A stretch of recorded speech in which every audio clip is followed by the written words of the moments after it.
So it's 8:40 in the morning, and I just binged watched the Mr. McMahon documentary on Netflix, right?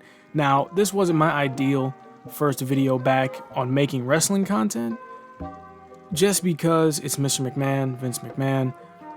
The man is evil, okay? And this documentary does a good job on really doing that up to a certain point of 2019 and 2020. I think that's when most of the film of him for this documentary occurred, was in 2019. This was before all of the crimes were known that he's committed. The rapes, the sexual assaults, sexual misconduct, hush money, all kinds of shit this man has gotten into. This man is knee deep in crime, all right? He's swimming in it, allegations all over the fucking place, okay? But this does a good job on really showing the history of Mr. McMahon, Vince McMahon, in wrestling, okay? And I know I'm saying two of his names twice.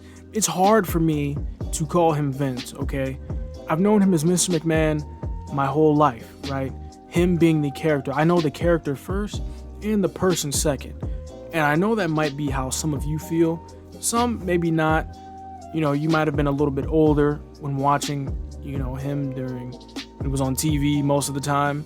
Me, I was like 5 or 6 watching Mr. McMahon on television. I didn't know what was going on behind the scenes, but I know now. And I know a little bit more. The steroid trials, the Sable lawsuit, Chris Benoit killing himself, all kinds of things happened up until this very point, up until the documentary got released. Even the screw job, okay? Which everybody knows about that at this point. But my main thing about this documentary is it's kind of rehashing or retelling a lot of the things that we know. It's just adding Vince McMahon and a couple of the wrestlers' input on it. Okay, and there's some tad bits of, oh, I didn't know that, or something you might not have known. That's cool and all, but I want to hear about the nitty gritty. Okay, I want to hear about all the dirty shit he's done. I want to hear why he is so bad. Let the people know what the fuck he's done behind closed doors. And you get some of that in here, but a lot of that's already public. Okay? And yeah, he's done some weird shit storyline wise. WWE was weird as fuck back then. There was a storyline that he pitched that Stephanie said no to, where he impregnates her. Okay? And I think Triple H was even like, what the fuck is going on? Even the storyline where he died and his limo blew up. Chris Benoit killed himself that night. They had to cut that fucking promo short because one of their superstars killed himself and his whole family. Okay? Stuff like that, it goes over. But it didn't go over some of the other shit, What's up, boss? How you doing? Yeah. What's good in the hood? Just holding it down, trying to take care of business. Keep it up, I'm a nigga.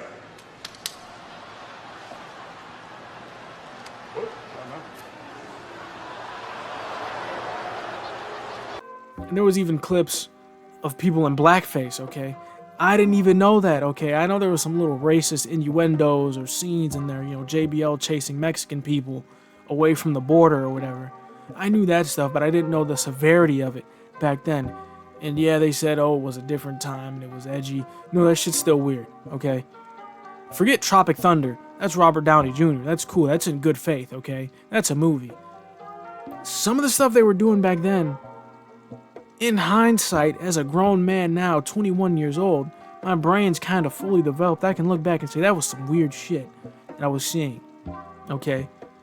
The stripping on TV, the sexual jokes, having Trish Stratus go down on her hands and knees and bark like a dog, him upping the medication on his wife. Vince McMahon is a villain.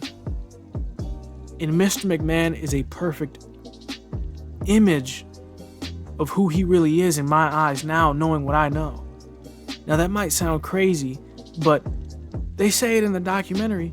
Mr. McMahon is an extension of Vince, which really is just Vince turned up to 10 in the spotlight. Now, I can sit here and talk about the documentary all I want in my opinions on Vince. That's not going to change what he's done. Okay, the man's an asshole. He's a dickhead.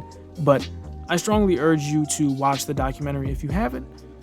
Besides them not touching on some of the major issues that's been going on recently with him, I think it's really good, okay? For a casual wrestling fan like myself, actually, I kind of find myself in the middle. I think I'm kind of a casual, but not really a casual. I've been watching for a very, very long time, but some of the stuff I didn't know about it was in this. But like I said, for a casual wrestling fan, I think it's a really good watch because there might be some things in there that you haven't known or some things that you knew, but you didn't know well enough in this. But that being said, go ahead and watch it and let me know down in the comments if you've watched it. Did you like it? Did you love it? Did you hate it? Let me know down in the comments. I'll catch you guys later. Peace.